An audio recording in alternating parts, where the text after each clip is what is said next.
Hey everybody, and welcome to The Deep Dive. We're diving into something pretty fascinating today. We're going to be talking about how to learn English just like a baby. Mm, Like they just kind of soak it all up. yeah, It seems so easy for them. it really is incredible. It makes you wonder why we struggle so much as adults. Right.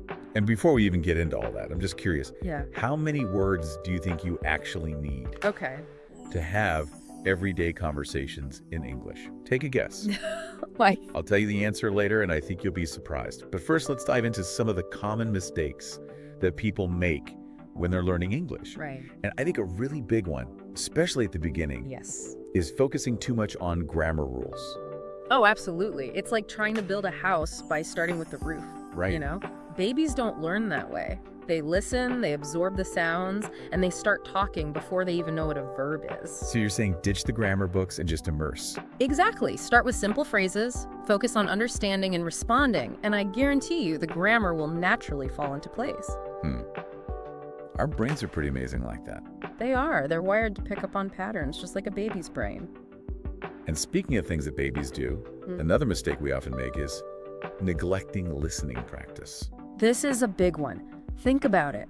Babies spend months just listening before they ever utter their first words. They're soaking it all in, Yeah. developing an ear for the sounds, the rhythm, the intonation. That's the foundation that they build upon. So are you saying we should be studying listening? Not necessarily studying, but just make English a part of your daily life. Have it in the background. Okay. Watch movies, listen to music, even just having English podcast playing while you're doing other things. It's amazing how much your brain picks up passively. That's such a good tip. Just letting it kind of wash over you. Mm-hmm. And, while we're talking about absorbing language like a sponge, what about mimicking what we hear? Oh, you're talking about repetition and imitation. Yeah. Another powerful tool that babies use instinctively. They hear a word or a phrase and they try to copy it, Yeah. even if it sounds like gibberish at first. Yeah. But through constant repetition, they get it right eventually. So should we be embracing the copycat method? Absolutely. Don't be afraid to mimic what you hear. When you're watching a movie or listening to a song, pause it and repeat the lines out loud. Okay. You can even record yourself and compare your pronunciation to the original. Right. It's like fine-tuning your ear and your tongue to work together. I love that. Now, I've also heard that dictation can be a really helpful exercise for training your ear Yes. and improving spelling at the same time. Dictation is fantastic. It forces you to pay attention to every sound and how it's represented in written English. Okay. You're basically training your ears and your eyes to work together, just like a baby learning to connect sounds with meaning. It's like a workout for your language skills. It is. Well, speaking of workouts, let's talk about a fun technique that takes inspiration from how parents interact with their babies, narrating your day. Oh, I love this one. This is such a simple yet effective method. Yeah. Just like a parent might describe what they're doing to a baby, like, look, I'm washing the dishes. You can do the same for yourself. I'm making coffee, I'm going for a walk, I'm reading a book. Yeah. It's like providing a running commentary on your life, but in English. I mean, that sounds fun and easy, and also like you're thinking in English more. You got it. Instead of translating in your head, you're forming thoughts and expressing them directly in English. It's like building a mental muscle for speaking. Yeah. I'm gonna have to try that one. Yeah. It's really amazing how much we can learn from observing how babies acquire language. It really is. They make it look so effortless. They do. And I think that's because they have this built-in support system, their parents. That's a great point. It highlights the importance of having a language parent in our own learning journey. Wait, a language parent. What do you mean by that? Think of it as a supportive guide in your English-speaking world. Someone who can practice with you, provide gentle corrections, and offer encouragement along the way. So like a language exchange partner. Exactly. Or a tutor, or a friend who speaks English well, even an online community. Someone who makes you feel comfortable making mistakes. Absolutely. Mistakes are inevitable, and they're actually valuable learning opportunities. A good language parent helps you learn from those mistakes without feeling discouraged. Speaking of encouragement, remember that question I asked you earlier about how many words you need for everyday conversations in English? Oh, yeah. You ready for the answer? I am. Hit me with it. All right, drum roll, please. The answer is only about 2,000 words. Wow! That's way less than I thought. I know. It's such a relief to know that you don't need to memorize the entire dictionary Yeah. to be able to communicate effectively. It's about working smarter, not harder. By focusing on mastering those core 2,000 words, you can understand and participate in a wide range of everyday conversations. Right. So instead of feeling overwhelmed by the vastness of the English language, Right.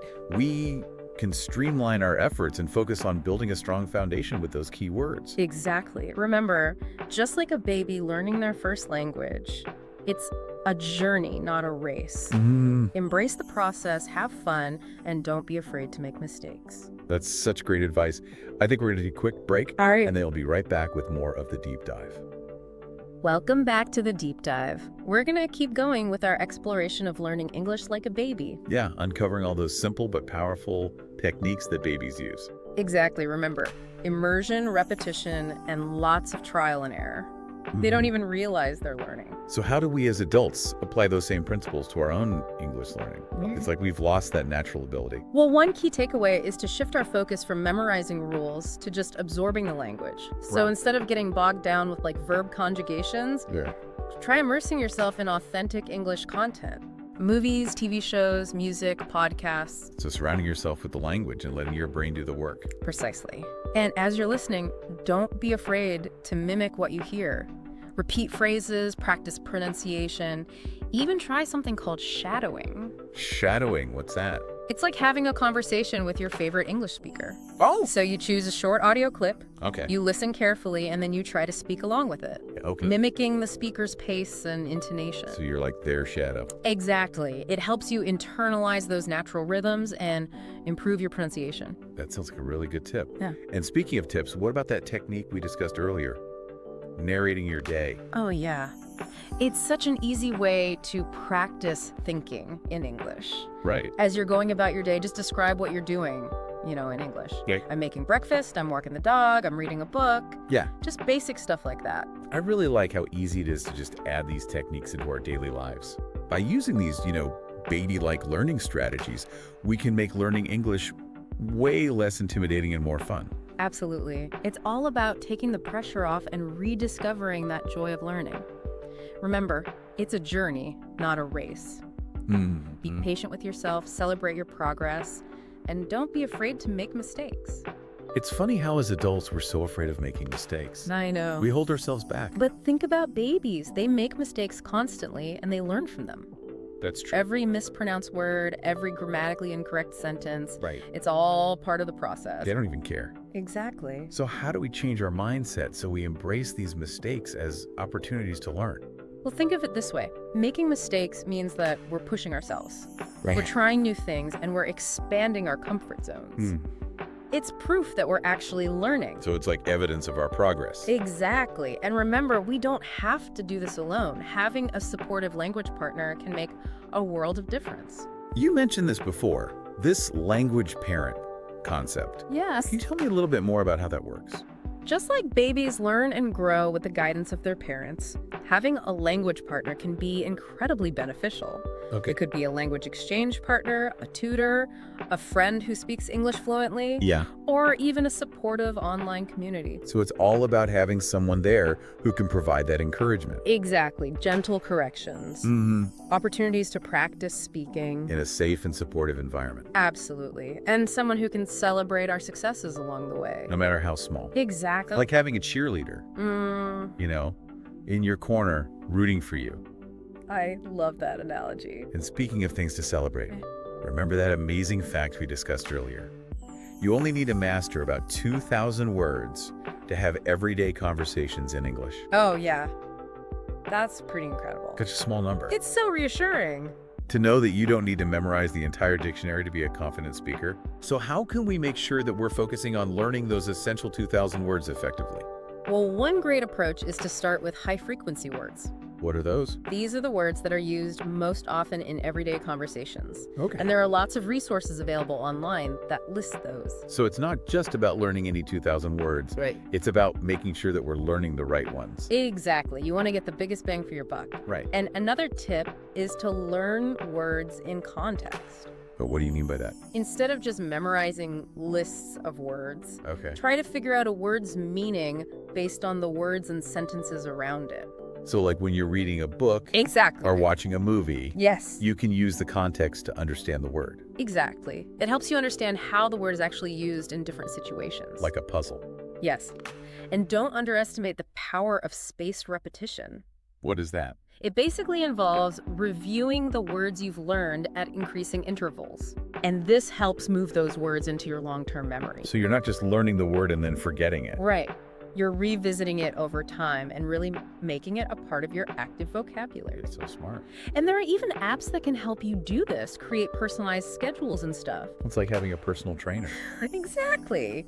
For your vocabulary. I just love how much we can learn from observing how babies acquire language. Me too. It's amazing how we can then apply those same principles to our own English learning journey. It's about tapping into that natural ability we all have. That joy of discovery and experimentation that babies just embody. And it's about finding ways to make it fun Exactly. and engaging. Yes. Like immersion, repetition, shadowing, narrating our day, All of those techniques. and finding a language parent. Absolutely. It's all about working with our brains, not against them. Mm-hmm. And every step we take, every word we learn, every mistake we make, Yeah. it brings us closer to fluency. Such an inspiring thought. And we're going to take a quick break, Sounds good. and then we'll be right back to wrap up this episode of The Deep Dive. Welcome back to The Deep Dive. As we're wrapping up our exploration of learning English like a baby, I'm just really struck by how much we can actually learn from these tiny little language masters. It's humbling, isn't it? Yeah. They just remind us that learning can be so joyful and intuitive and really just driven by pure curiosity. Like it doesn't have to be this big, serious thing. No. And I think that's something we really lose sight of as adults. We get so caught up in textbooks and grammar rules, and we forget that language is ultimately about connecting with other people and expressing ourselves. Exactly. Remember, babies learn through play and exploration. They're not afraid to experiment, to make mistakes and try again. It's like they see the whole world as one giant language laboratory. Yes. And it's just full of exciting new discoveries. Exactly. And I think that sense of wonder can be contagious. When we approach language learning with that same kind of playfulness and curiosity. It becomes less about memorization and more about discovery. So how do we recapture that? As adults, it feels like we've traded our playful curiosity for self-consciousness and this fear of making mistakes. I think we can definitely rekindle that spark. One way is to just make learning fun. Incorporate activities that you actually enjoy into your practice. So instead of forcing yourself to do those drills that we all hate, Yes. we should find ways to make learning more natural and enjoyable. Exactly. So if you love music, sing along to your favorite English song. Oh yeah. If you're a movie buff, watch movies with subtitles. Right. If you enjoy cooking, try following recipes in English.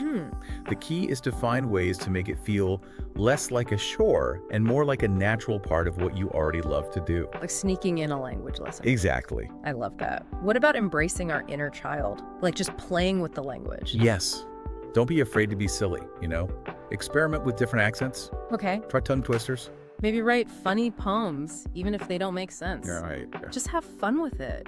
It's like giving ourselves permission to be playful again. Exactly. And speaking of, not being perfect, it's also important to cultivate a growth mindset. Okay. So this means focusing on progress rather than perfection, Okay. embracing those challenges as opportunities for growth, and viewing mistakes as valuable learning experiences.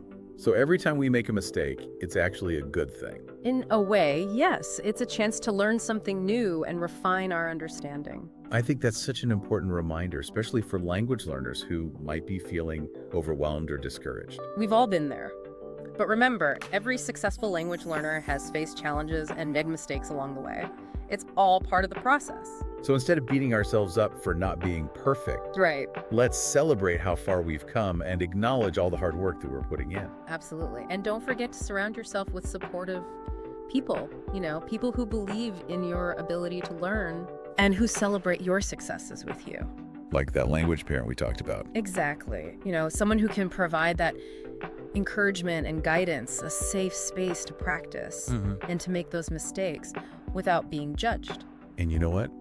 we can also be our own language parent. Absolutely. Be kind to ourselves, Yeah. celebrate our progress, and never give up on that dream of speaking English fluently. I love that. Be your own cheerleader. This whole conversation has just been, really eye-opening. I feel like I've learned so much about approaching English learning in a new way. Me too. A more natural way, a more effective way, and definitely a more enjoyable way. And all of it inspired by how babies acquire language. It's been such a pleasure diving deep into this topic with you. Yeah. And to our listeners, thank you so much for joining us on this episode of The Deep Dive. We hope you learned a lot. And remember, Yes, remember. immerse yourself in the language. Repeat, imitate. Find the joy in the process. Embrace those mistakes. And believe in yourself. You got this. And don't forget those magical 2,000 words. That's right. Master those, and you'll be well on your way to confident English communication. Absolutely. Until next time, happy learning. Bye, everybody.